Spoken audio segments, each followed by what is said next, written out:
There's a better way. Two, actually. The first is called tokenized single sign-on, and it's better in every way for you. But because it requires work and thought to build, lots of older apps or lazy app makers don't use it. The second is a strategy that we're going to talk about today to manually fake tokenized single sign-on. The end goal is to eliminate every password in your life except one, and to never type a password again except that one in one single place. The idea with tokenized SSO is to choose one system to verify identities. And then that system shares that identity with other services in a way that keeps the secret bits only in the identity provider and the fancy math for it to share that identity with the service. The most common way you see this is in the login with Facebook or Microsoft or Google you see on a bunch of websites. Let's use an example. Brenda wants to use some online video editing site like WeVideo. She uses login with Google. Because she's already logged into Google, Google then asks her, do you want to share your identity with WeVideo? Brenda says yes, and then Google and WeVideo have a confidential conversation where Google tells WeVideo an identifier that it should use for Brenda. The identifier is random and unique. It only means something to WeVideo and Google, and it's only used by them when talking about Brenda. The bonus to Brenda is that Google and WeVideo are taking care of all the stuff she's bad at, remembering long, complicated secrets, generating truly random strings, and lots of math. Brenda's access to WeVideo is locked by better versions of all those things than she could ever come up with by herself, let alone remember. She just has to remember how to log into Google. Not all businesses allow tokenized single sign-on.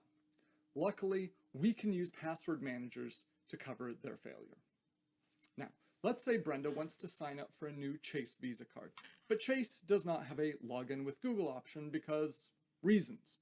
So she uses her password manager to do what Google would have done for her. She generates the longest strings of gibberish that Chase will let her for a username and password using the generating function on her password manager.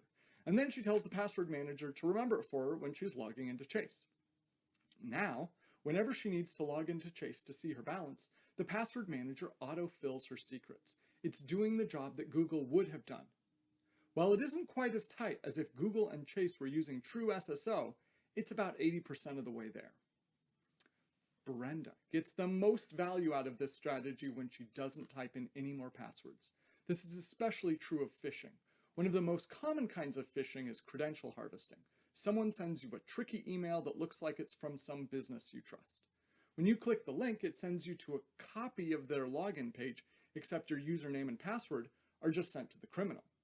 Then that criminal logs into the real place using those credentials and causes all sorts of havoc. If Brenda doesn't notice that an email is a phish, and she clicks a bad link to chasebanking.cn, normally she'd just type her username and password, and then moments later the criminal logs into her real Chase and drains her credit card account.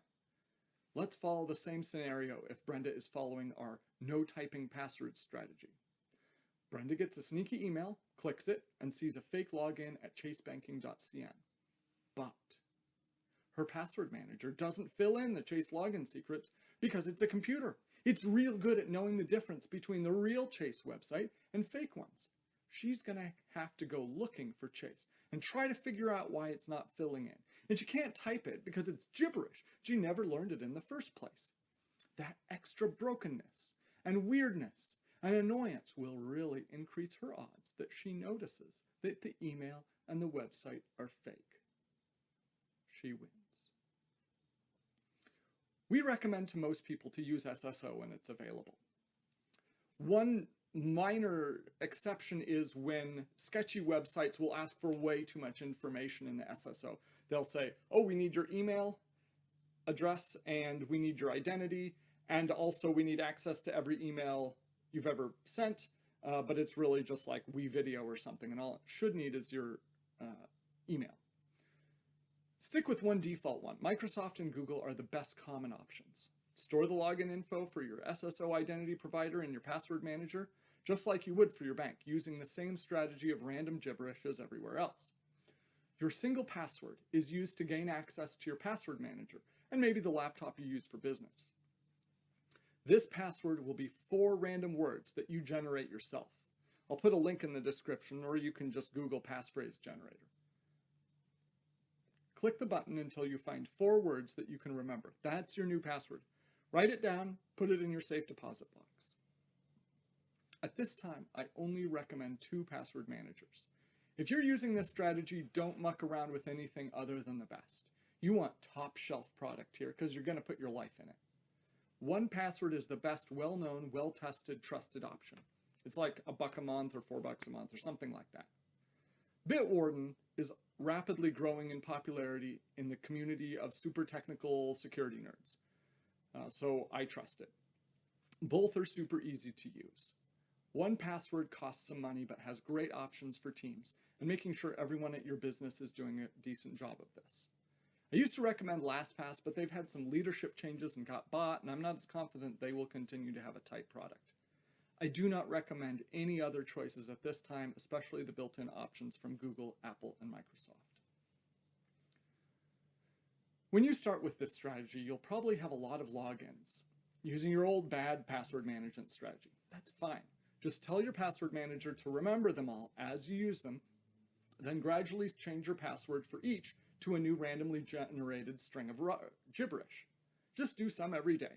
Whenever you'd normally pull out your phone and to doom scroll Instagram, just look at your password manager instead. Go to that report about weak passwords and change a couple. You'll be done inside a month. There's a lot more to talk about in this space. Multi-factor, YubiKeys, U2F, managing access, the surprising compliance with this strategy with NIST 863B, and why Microsoft and Google are better SSO choices than Facebook. If you like this video, share it. I'd also love to hear more about your experiences with passwords, and if you have any questions about this topic or any other in security, leave a comment below.